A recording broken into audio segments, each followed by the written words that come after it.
Year, Flosstube. I'm so sorry I've been long in coming back to you, getting back to the States, celebrating Christmas here, beginning work again, full-time semester. It's been a little crazy, but I have so much to show and so much to share. If you can make it till the end of the video, I will be talking about a giveaway for 500 subscribers. I'm so excited we passed that mark. Cannot even believe it, but thank you all for your love and support and helpful comments. This community, we cannot say enough good about it. I thought I would start with some finishes. These were finished during my travel time.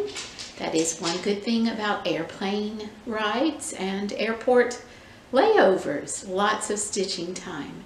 And then I'll move to a partial whip parade, although I'm afraid I'll have more whips in another video. There are more than I realized, I'm ashamed.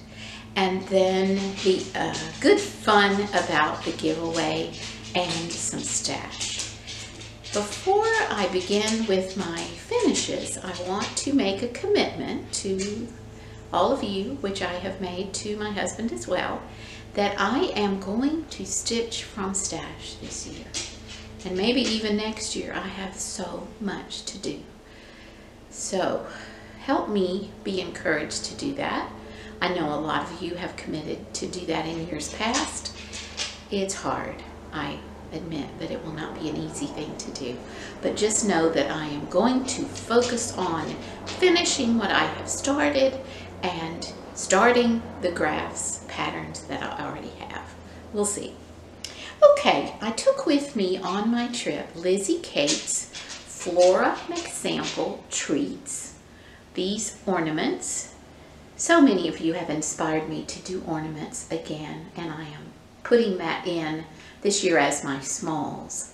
This one is chart number 188, and I have completed 2 of the 3 of these, and I'm hoping this new camera setup will show you a better picture of what we have done.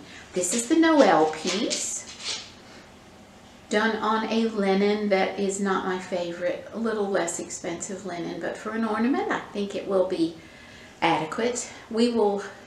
My daughter and I talked about possibly doing these as small pillows. So instead of hanging them on the tree, they might go in a basket or on a tray. But I love the colors on this one, also the little ornament stitched in the middle of the wreath. I did not put the very pale ecru border on this one that the pattern called for because it did not show up on the fabric. And if you see on the pattern, I don't know if you can see that pale off-white border. I also changed some of the colors to work with the color of my fabric. The other one is called Joyeux Noël. I'm sure I'm butchering that French, but this one was fun as well. And it has the little gold beads all around the wreath. I did change the color of the words to bring out the gold in the beads. These, as always with Lizzie Kate, were much fun and great to travel with. Let me show you the picture again of that one so you can see the color changes. I would like to do Hark the Herald Angels Sing, so I will commit to doing that one in the new year since I have all the fabric, floss, beads, and so forth. Highly recommend this one. Love it. Then I will begin with my works in progress. And this will have to be my favorite for a finish first. My Scottish graduate student brought me this beautiful cross-stitch kit, again from Rosslyn Chapel in Scotland. This is a bigger sampler than the one I finished back in the fall, and I want to show you how far I've gotten on this one. These kits are fabulous. They give you everything you need, and it's a lovely Aida that is fun to work with. So this is how far I've gotten on this one. This is my lunchtime stitching at work. but it's also my grab at home when I have a few minutes.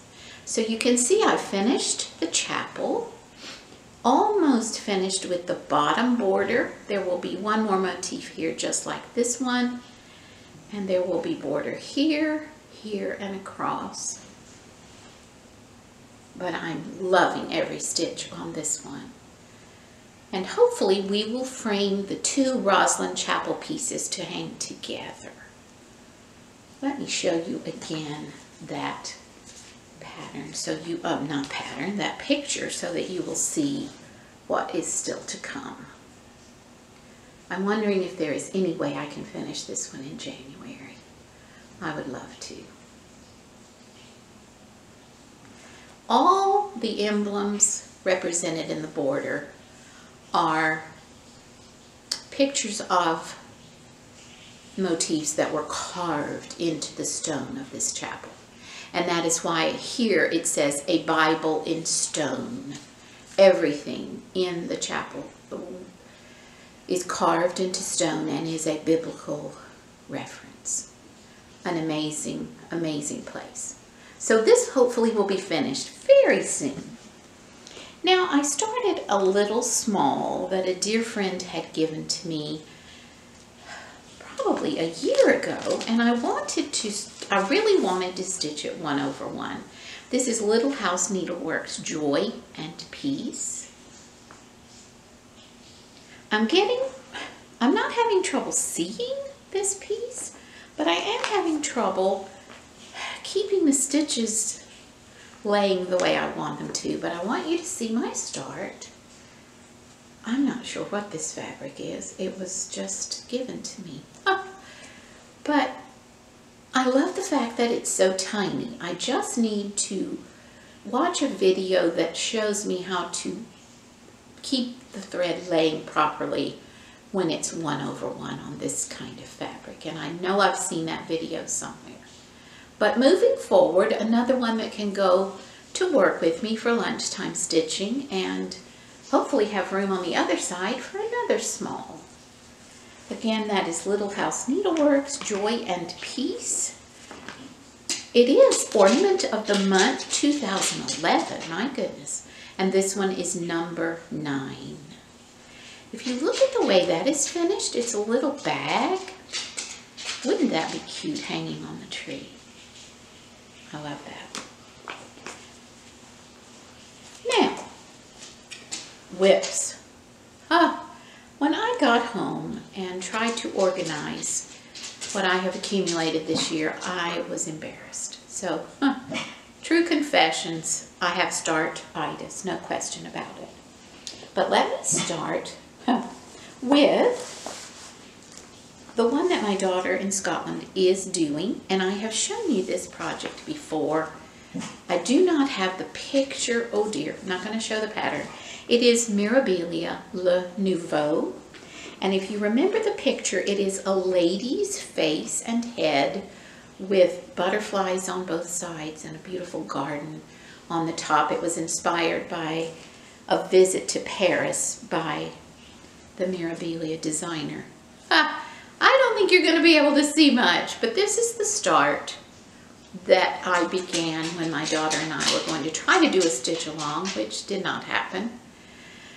But this piece is beautiful. She brought hers home that she had finished, the ladies part of the design, and I've got to give this one some time.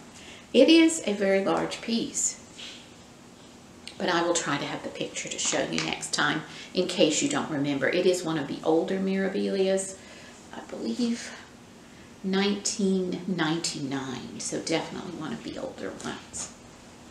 The next one that you've seen me work on is Heartstring Samplery. First I drink the coffee, and you remember that I had changed the colorway to blues.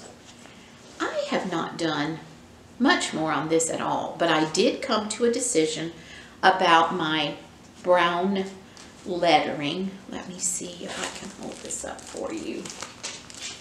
I feel awkward with my displays today. So I'm going to rip out the brown, and I'm going to go with the darkest blue as my wording. I really feel that if I sat down with this and got back started. I could probably finish this fairly quickly, and I do love the piece so much.